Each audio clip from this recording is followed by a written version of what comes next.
मृत्यु यह जीवन का शाश्वत सत्य है। जन्म हुआ है तो मृत्यु निश्चित है, पर मृत्यु के बाद जो परंपराएं हमारे समाज में निभाई जाती हैं, उनमें सबसे प्रमुख है तेरहवीं।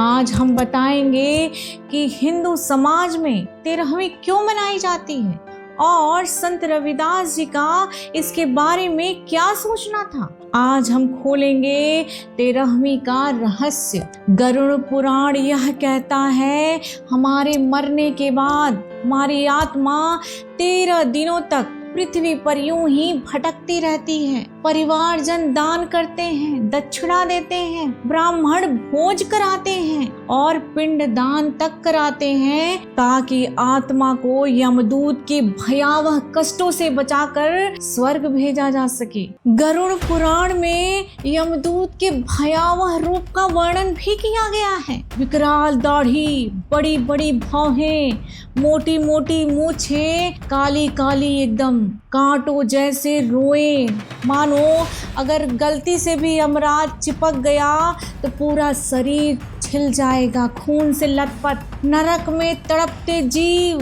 खौलते कढ़ाई में तले जा रहे पापी, कोई कूटा जा रहा है तो कोई पीसा जा रहा है, कोई कोल्हू में पिराया जा रहा है। और तो और उनकी स्थिति और भी भयावह है, जो पराई स्त्री और पराये पुरुष के साथ संबंध बनाते हैं, यानी परिगमन करते हैं। वह जब मरने के बाद नरक पहुंचते हैं तो उन्हें अंगारे पर लिटाया जाता है और कोई नींबू की तरह निचोड़ा जाता है। और यह प्रक्रिया 1-2 वर्षों तक नहीं चलती, यह सशस्त्र वर्षों तक होने वाली पीड़ा, ना खत्म होने वाली पीड़ा दी जाती है। उसमें यहाँ तक लिखा है कि वेद, पुराणों, ब्राह्मणों और पंडितों की बातों को अगर नहीं मानोगे तो नरक भोग लोगे, बताने नहीं आओगे वो अलग बात। यही बातें कह कह कर लोगों के अंदर डर पैदा किया जाता है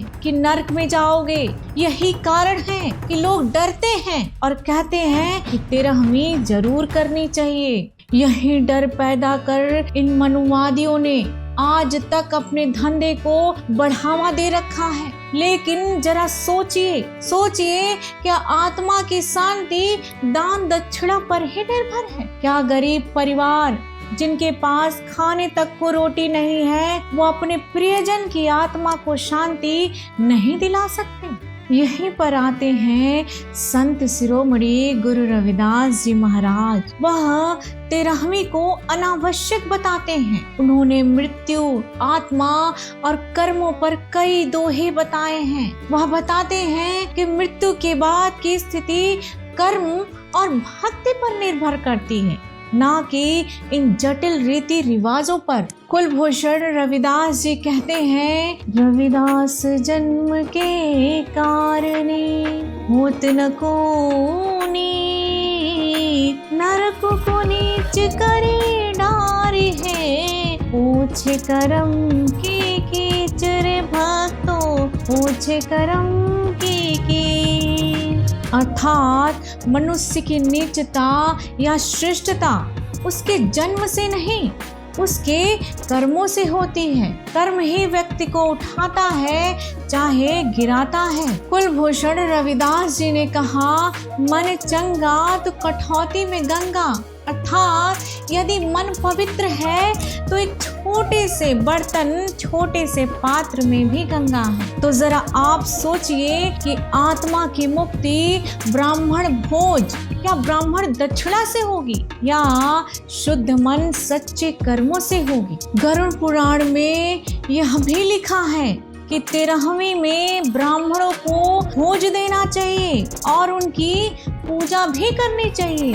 लेकिन संत शिरोमणि गुरु रविदास जी कहते हैं, ब्राह्मण मत पूजिए, जो हुए गुणहीन, पूजे पाव चंडाल के, जो होवे गुण प्रवीण रे भक्तों, होवे गुण प्रवीण।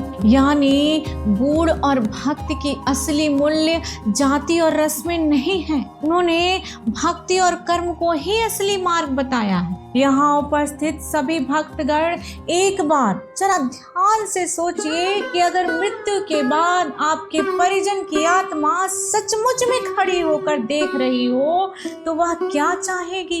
भोजन का दिखावा या फिर उसका परिवार प्रेम, स्नेह, सत्य और सच्चे कर्म से जीवन यापन करे? कुलभूषण रविदास जी कहते हैं कि आत्मा की शांति भोज से नहीं बल्कि जीवित रहते हुए किए गए अच्छे कर्मों से है। यानी असली 13वीं भोज और पिंडदान नहीं बल्कि मृतक द्वारा दी गई सीख अपने जीवन में उतारें। यदि संत शिरोमणि गुरु रविदास की यह सीख आपको पसंद आई है तो वीडियो को लाइक शेयर सब्सक्राइब के साथ हाइप करना बिल्कुल ना भूलें और कमेंट में गुरु रविदास की जय अवश्य लिखें, जिससे हमें एनर्जी मिलती है। एक बार सभी भक्तगण प्रेम से मेरे साथ बोलिए, संत शिरोमणि गुरु रविदास महाराज की जय।